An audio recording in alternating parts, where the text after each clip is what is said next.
This is Nikki Sayward with Local Shakes, Jonathan Hochberg. And today we're interviewing Mac and Cam Myers. Mac and Cam. Hello. Hey. Hey guys. Mac and Cam are two members of the band Vacuoso, which has been playing around town for the last 2 months or so. And we, as Local Shakes, had the privilege of recording your debut concert at the Haunt. For which we were very grateful. Yeah, Yes, thanks. it was a great show. And so I'd like to start off by asking you, Mac, since you are the senior, and with Cam it's probably just by nature, how you ended up playing music in Central New York. Yeah, karaoke. Yeah. It's the gateway drug.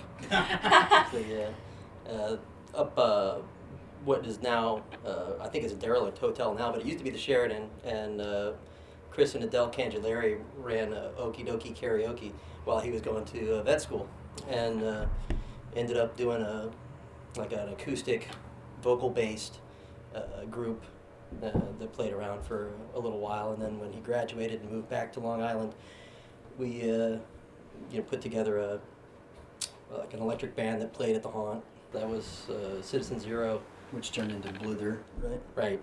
And Which then turned into Din. Yeah. Which turned into I remember Din. yeah. Yeah. Yeah, and Din was a lot of fun. That was with Chuck Ranovich on drums and Brian McPherson on bass, and they were a powerhouse. Yeah, that was a badass rhythm Yeah. section. Yeah, and Dan Gable. You were from already Space at Train. Seaboard by the time you were in Din. That's right. Yeah, by then, Which is how I knew about it. right, early 2000s. Yeah. Yeah. So, but you had played prior to karaoke. You had. Oh You yeah, had performed down in Florida. But before, when I moved up to New York, I didn't really get into the scene. I was more into trying to break into comics, and that Mhm. was like the thing I was focused on more than anything. Well, And, we'll talk about that later. okay. But so now, Cam, you are, if you don't mind my asking, how old? 23.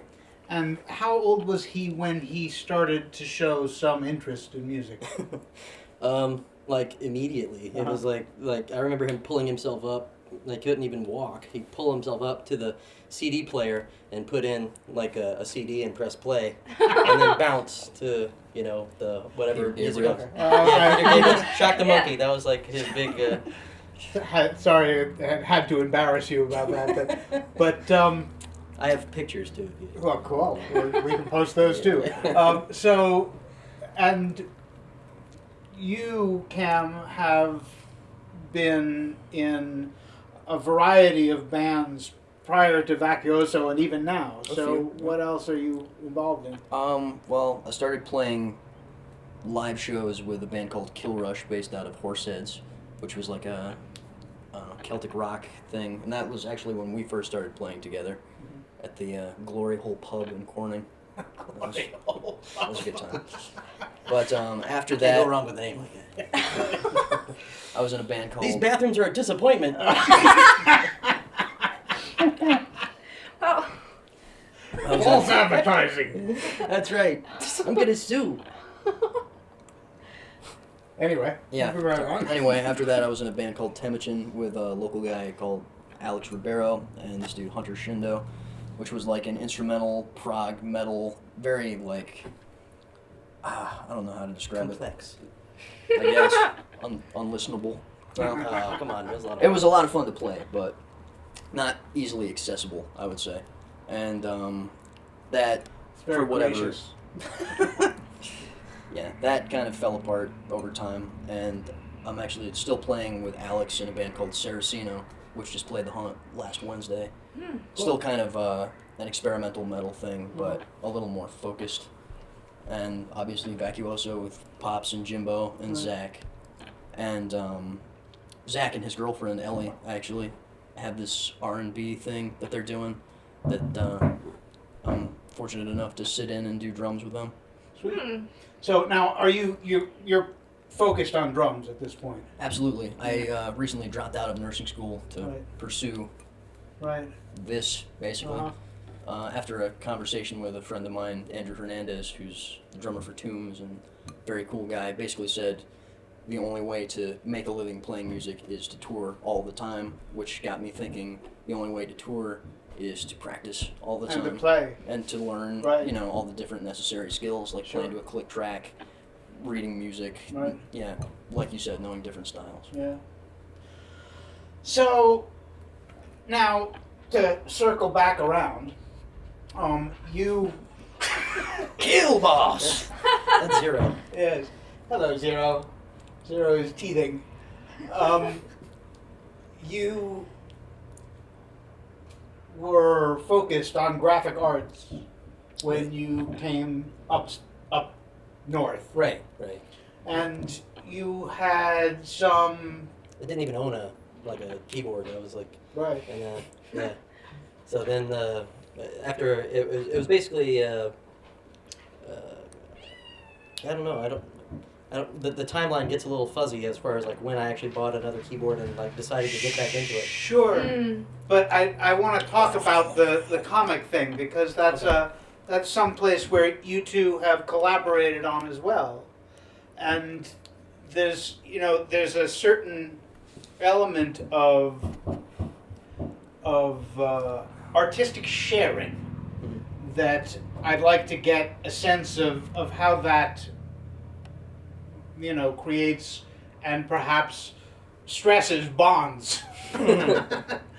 Because you've been working in comics for decades. Well, I had the first thing was published in '92, Right. but I didn't. I took a pretty long hiatus in the Uh-huh. late, like after the crash. Right. There was I just stopped doing it. I don't know. I just felt like it was. It just wasn't something that I wanted to do anymore. And then, but now I'm like, I've got like I feel like I have some stories I want to tell. So Mhm. I'm like getting, I'm working on a graphic novel right now. Semi-autobiographical. Yeah, it's hyperbolic autobiographical fiction. Yeah. It's gonzo. Yeah, it's kind of weird. It's definitely kind of it's very strange. But how do you two collaborate on this? I'm pretty much just his sounding board for a lot of stuff. Like, he'll pitch an idea to me, and He tells me if it sucks. yeah, I give it the sobriety test. Uh-huh. No, that's... It's actually kind of how we do things musically as well. It's I generally I'll start playing something and it'll be thumbs up or thumbs down. It's not working. I mean, that was kind of how it used to be when he was learning how to play drums in the basement. We would get together sometimes and I would just mess around on keys and he would play something along to it. Are either of you ever guided by anything in particular, whether it's like, okay, this is what I'm aesthetically into, or just something feeling right in terms of what gets taken in, or what maybe gets improved upon, or what is just left right to the side of the road right at the beginning? It kind of sorts itself out, I think. There's been a couple of times where we've tried to work on a particular original song, and if it doesn't take off, then it just kind of never goes anywhere, and so it gets left. I have a tendency to recycle and reuse stuff, so there are like little pieces of songs that never went anywhere, even with Din that we play with Vacuoso. Mhm. So like there's little nods, little phrases here and there that I sneak in just for whenever Chuck or Brian's in the crowd, they'll be like, hey, there's a piece. Yeah. A piece. I think a lot of it, too, is just who you have in the room with you. Like, everybody brings their own style to the band, and it's just incorporating that, making it work together, becomes its own entity. Mm.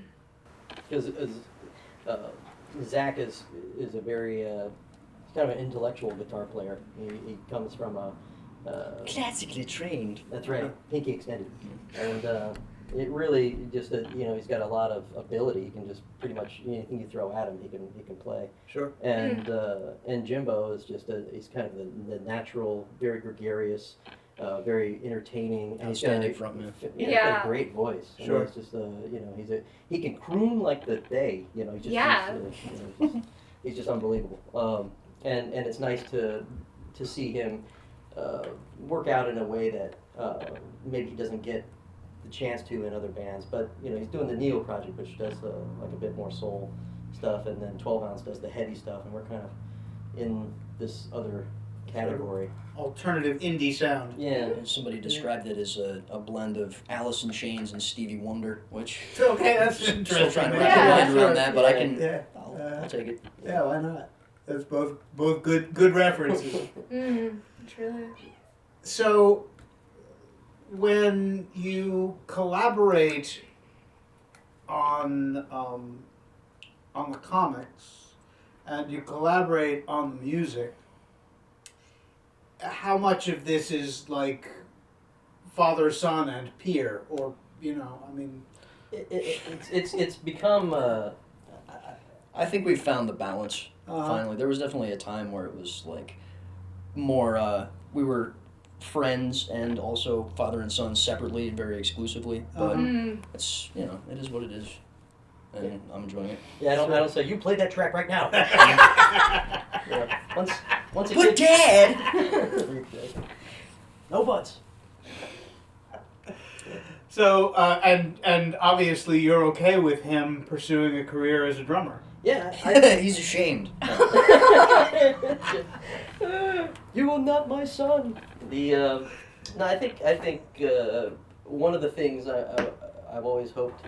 You always hope that your kid does better than you, and you want him to, I don't want to say make the same mistakes, because you learn from mistakes. But I think that being able to pursue what drives you to, if you've got a passion for something, that's what you need to do, and throw yourself into it, wholeheartedly. And I think that, I never had any real aspirations in trying to do anything more with music professionally, but I'm certainly.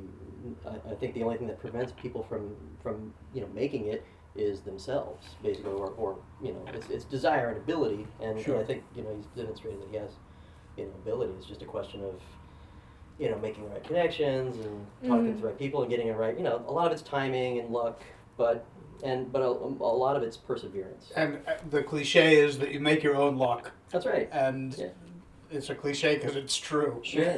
Well, So many of them are. Yeah. There's so many good musicians in the area, and there's We'll talk about that in Rife a with second. talent. Yeah, I mean, well, actually, let's talk about that now.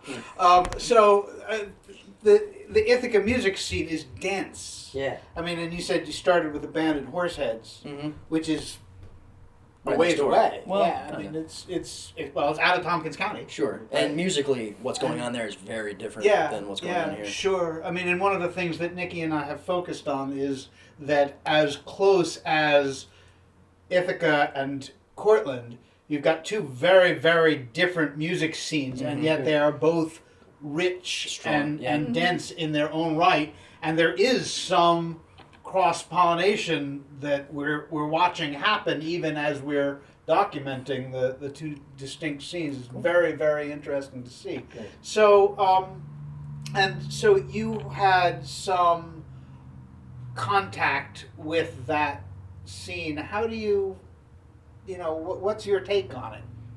I don't know. I think there's even within Ithaca there's the original and cover band scene too. Sure. There's like this group of people who bands that do that play covers It's throughout like Jeff the region. Love, like the Jeff Love band. Sure. So. I was thinking of like my connection would be through like Danny Stillwell, and he plays with a whole number of different bands, and going back to like Tokyo, and Emma Levin is like sort of like members of that band, but Or Herman Nugent and the crew that he put together to do Well, that that's a Fisher good Moore example. show. sure. Like they're even the people who do covers are like elite level musicians. Right. Yeah. So it's not like I don't know when from Florida, like when I was living in Florida, again I was a lot younger, but it was cover bands it was almost required by law to play Sweet Home Alabama, mainly because Jacksonville, Florida. I mean, it's like the hometown of Leonard Skinner, so Sure. Yeah. like it's a cardinal sin to go through a show without actually playing a Skinner tune. You can actually be I think fined. Anyway, Lynched. They're big on that down there. Yeah. Especially Jacksonville. It's like Jacksonville's like the annex of Georgia. It's Right. like not really Florida. It's Sure. still North Florida. It's Right. not as much Panhandle. Georgia. Yeah. Yeah. So, but nonetheless, you've got, as you say, you've got elite class musicians performing in all of these different capacities. Sure. So there's a lot of opportunity for the kind of technical osmosis. Sure, there's a lot to draw from. that you're talking about. So many Yeah. different people, so many different styles. Like, I Sure. recently started taking lessons from Willie B, who, in my opinion, and probably a lot of people around here consider him to be the strongest drummer in Ithaca, just because of his ability to do bass with his left foot while he's doing, Oh. everything else. He's a very complex player, very cool. What's gonna happen? What's next?